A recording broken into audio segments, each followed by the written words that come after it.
Hello everyone, my name is Rin, and today I'm going to show you how you can make Judge Frollo's hat from Disney's The Hunchback of Notre Dame. This is a redubbing of my original video posted in May of 2014.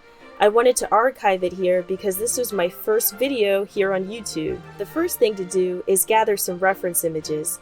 Looking at this picture, you can see the cap area of Judge Frollo's hat is purple, despite it being black in some promo art and even some official merchandise. I want to make my hat as close to the one in the film as I can, so my cap will be purple. Another thing to take note of is that there are two versions of Judge Frollo's hat.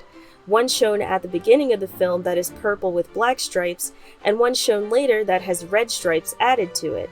This is the hat shown for the majority of the film, so I drew my pattern to reflect this version of the hat. And finally, the sash flowing down the back of the hat tends to the right, so I'll keep this in mind for later. Let's start! Here are the materials you'll need. I'll also leave this complete list and a link to the sewing pattern in the description below. Now you will need to take some measurements. First, measure the circumference of your head just above your ears. This will help you to determine which pattern size you'll need, linked below. Cut out all of the pieces. Use your reference images to determine which color each piece should be. Pin your pieces to the correct colored felt and cut them out. Cut out each piece twice and cut out the cap pattern, which looks like a petal, 4 times. For the sash, get your flowy red fabric and lay it out flat. Measure out 7.5 inches from left to right and mark the length with chalk. 34 inches below that, measure 12.5 inches and mark the length with chalk as well, making sure to center it below the 7.5 inches. Then, get your tape and connect the two lengths, creating a trapezoid shape. The tape will serve as your guide when cutting.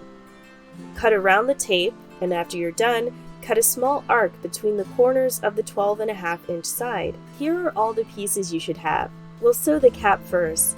Take 2 of the 4 pieces and turn the good sides of the felt so that they're facing each other, with the bad sides facing out. Sew one of the sides together. Repeat until only one opening is left, then close the gap. Here's an illustration to help.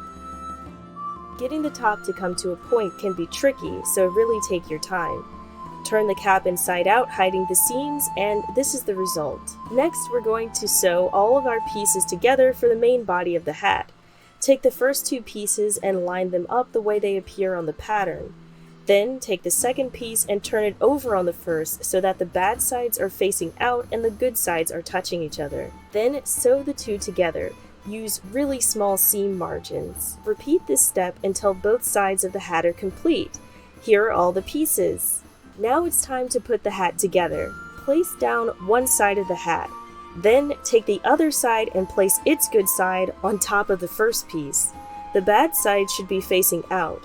Lining up the red stripes is very important, so pin all of the red stripes together so they match up. Then sew the outer edges of both pieces together using a very small seam margin. Be extra careful when sewing the red stripes together, they must line up perfectly. Afterwards, turn the hat inside out so the seams are hidden. It's really starting to take shape now. Let's attach the cap. Take the cap and fold the edges up all the way around. Then place it in the hole left in the main body of the hat. Align and pin the folded up edges of the cap with the edges of the hole in the bottom of the hat's main body. Then sew them together. Doesn't the result look nice? No seams showing. Now to attach the sash. Place the 7.5 inch side of the sash on the top portion of the hat's main body, on the back and to the right. Fold the fabric over itself once in the middle and pin everything down to create a nice draping effect. Now sew! Don't worry about the visible seam, this will be hidden later. After the sash has been attached, it's time to stuff.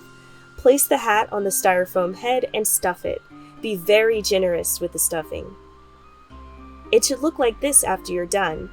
Next, fold in the edges of the hole left on top of the hat and pin them to the cap.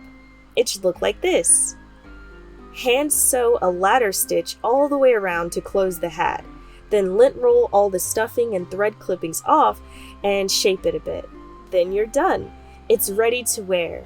Enjoy your Frollo hat and thanks for watching my tutorial.